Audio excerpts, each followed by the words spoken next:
thank you for pointing out the fact that we beat ourselves up a lot over this, that, or the other thing, but there's no more generous country on the planet than the United States of America or the United States American taxpayers. We have done tremendous amounts, and we really do not get the appreciation for it. You're pointing out of how the votes at the UN go are ones that those votes are to be taken note of. I'm always impressed, however, when I'm dealing with other countries and they're looking for something like building a nuclear plant or something like that, that they really want to deal with Americans. That's what they want to do. Why is that? Because we are who we are. And that, I think it's really important to stress that, who the American people are, what our values are. And one of the things that distinguishes us from other countries on the planet is the fact that we have a rule of law.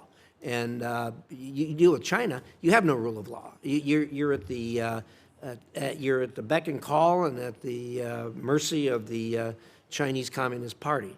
And people know that, businessmen know that, and that's why they want to deal with America. Look, when you're doing management like this, changes, as I said, are always difficult. I get that. And the other thing that I would point out, and that I think you didn't talk about, and I'd like you to talk a little bit about, this is not a one and done. This is a everyday, all-day reassessment of where you are, what you're doing. And this obviously is a big step to start with. Glad to see it. I'm assuming there's going to be a phase 2 at some point in time. Talk about the ongoing efforts after this initial step is over. Sure. Thank you for that question, Mr. Chairman. We will, like any large organization, we need to continue to review and evaluate how we operate and how we are effectively delivering on the President's policy priorities all over the world. This reorganization was informed by the senior leadership and the career foreign service and senior civil servant officials who were at the department. We asked them what works, what doesn't work, how would you like to operate, what are the pain points that you've experienced getting things done. And these are people who've served in Republican and Democrat administrations and gave us some really good feedback about where they would like to see reforms implemented at the Department of State. We told them this reorganization, we wanted to focus on our domestic footprint, make sure we were doing what we needed to reorient the department and focus it on the critical foreign policy function it's designed to deliver on.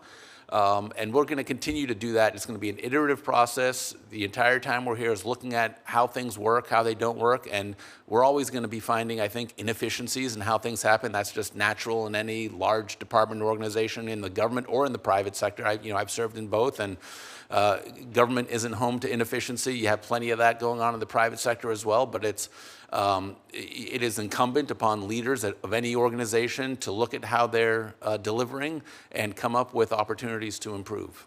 Well said. Thank you. I'm always impressed when I go out of the country, and for that matter here, about how State Department employees are probably the least partisan of any government agency that there is, and I'm always impressed with the way they conduct themselves, the way they treat us when we're out in the field. And I have to say that I'm glad to hear what you said, and that is that these people were consulted about going forward, what works and what doesn't work, because I have found them never to be bashful when you ask them what can we do better. So I'm glad to hear that. I assume you're familiar with my Secure Embassy Construction and Counterterrorism Act. Tell me, I haven't been fully satisfied with the way that it's been implemented, and the Embassy in a Box legislation, both of those. Tell me your thoughts on those, please. Thank you. Thank you for that question, Mr. Chairman. We just onboarded a new head of the Office of Overseas Building Operations, someone who has extensive experience in this area. And I've discussed with him this act and also just our desire to engage in what we've called expeditionary diplomacy, making sure that our ambassadors are engaging with the foreign governments that they are sent to post to engage with, engaging with the local business communities and population, and doing everything they can to advance America's national and foreign policy and security and economic interests. It's hard to do that if you are, hunkered down in a bunker that is masquerading as an embassy. Certainly, there are parts of the world that are very dangerous, that are high-threat environments, and you need to have a really secure kind of environment.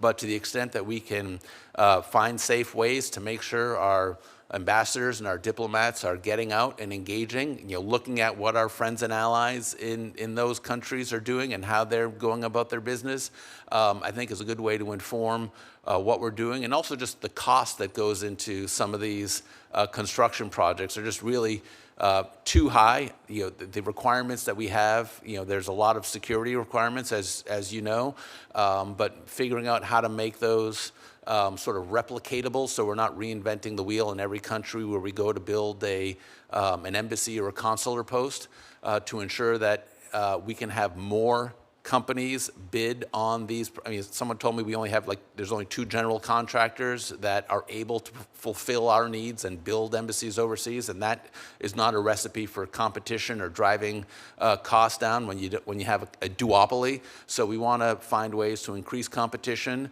while building safe, secure embassies for our diplomats overseas. Well, thank you. I appreciate that. And your point is well taken, that every single construction project is different in that the security of every country is different. There's some that, like you say, you've got to build a very secure environment, and others not so much. So we appreciate your attention to that.